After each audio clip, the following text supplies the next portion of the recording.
ناظرین، ملک کی تاریخ میں بجلی کے بلوں میں ریکارڈ اضافے سے شہری چکرا کر رہ گئے۔ مہنگائی کے ستائے شہری بل دیکھ کر بپھر گئے۔ مختلف شہروں میں احتجاج مظاہرے کیے گئے۔ مظاہرین نے بجلی کے بل نظر آتش کر دیے۔ پشاور، ملتان، گجرانوالہ، سکھر، حیدرآباد، پتوکی، میاں چنو، قصور، سوات، کوہاٹ، ساہیوال اور چمن سمیت کئی شہروں میں تاجروں اور شہریوں نے احتجاج اور ریلیاں نکالی۔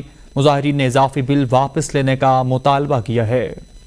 پیٹرول بموں کے لگاتار حملے اور اس کے نتیجے میں ہونے والی بدترین مہنگائی نے متوسط اور غریب طبقے کی نیندیں حرام کر دی ہیں۔ حالات سے تنگ شہری اور تاجر طبقہ سڑکوں پر نکل آئے۔ راولپنڈی میں شہریوں اور تاجروں نے بجلی بلوں اور مہنگائی کے خلاف فلیکسز آویزاں کر دیے۔ پشاور میں گنج اور ملحقہ بازاروں کے تاجروں نے بھاری بلوں کے خلاف احتجاج کرتے ہوئے حکومت کے خلاف نعرے بازی کی۔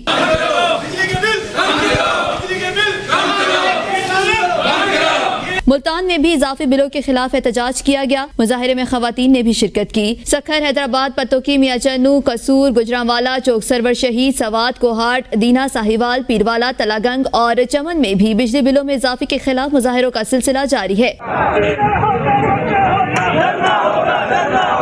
کئی شہروں میں عوام نے بجلی کے بل جلا ڈالے۔ مظاہرین کا کہنا ہے کہ اپنے بچوں کو 2 وقت کی روٹی دیں یا بھاری بل ادا کریں۔ بابڈا افسر خود مفت بجلی استعمال کر رہے ہیں اور ٹیکس ہم ادا کر رہے ہیں۔ مظاہرین نے مطالبہ کیا کہ اشرافیہ کو مفت بجلی کا سلسلہ بند کیا جائے۔ مطالبات نہ مانے گئے تو احتجاج کا دائرہ وسیع کر دیں گے۔ ملک بھر کے تاجروں نے بجلی بلوں کی ادائیگی کا بائیکاٹ اور ملک گیر احتجاج کے حوالے سے پیر کو مشاورتی اجلاس طلب کر لیا۔ اسلام آباد میں ہونے والے اجلاس میں کراچی، فیصل آباد، لاہور، ملتان، کوئٹہ، پشاور سمیت دیگر شہروں کے تاجر تنظیموں کے نمائندے شرکت کریں گے۔